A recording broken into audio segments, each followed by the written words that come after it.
আমরা এরকম ওয়েল্ডিং করা যে কোনো ইঞ্জিনিয়ারিং ওয়ার্কশপ বা ইন্ডাস্ট্রিতে দেখে থাকি, কিন্তু আসলে এই ওয়েল্ডিং মেশিনটা কিভাবে কাজ করে, এর মূল মেকানিজম কী বা ওয়ার্কিং প্রিন্সিপাল কী, এই বিষয়ে আজকে জানব।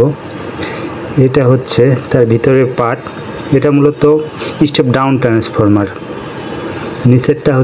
নিচের ওয়াইন্ডিং হচ্ছে প্রাইমারি এবং উপরেটা হচ্ছে সেকেন্ডারি। নিচের প্রাইমারি পার্টে প্রাইমারি ওয়াইন্ডিংয়ে 220 ভোল্ট ইন হয় এবং কয়েল, আর উপরেরটা হচ্ছে সেকেন্ডারি কয়েল।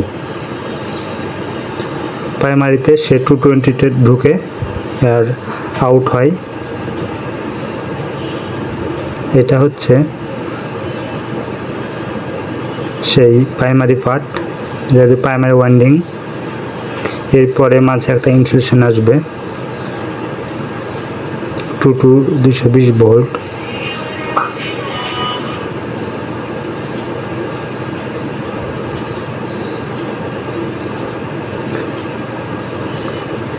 উপরে হবে সেকেন্ডারি ওয়াইন্ডিং, মাঝে হবে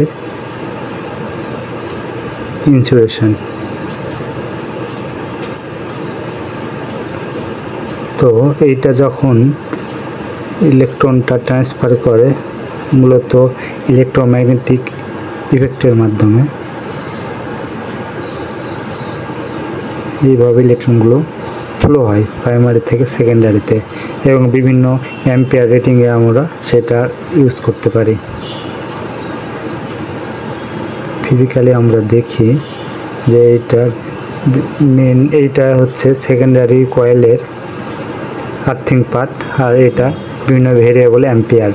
তিনটা এখানে অ্যাম্পিয়ার নেওয়ার মতো অপশন আছে, আর ওই পাশটা হচ্ছে প্রাইমারি ওয়াইন্ডিং।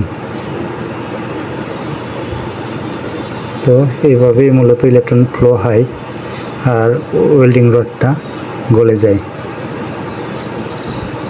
তো ধন্যবাদ সবাইকে।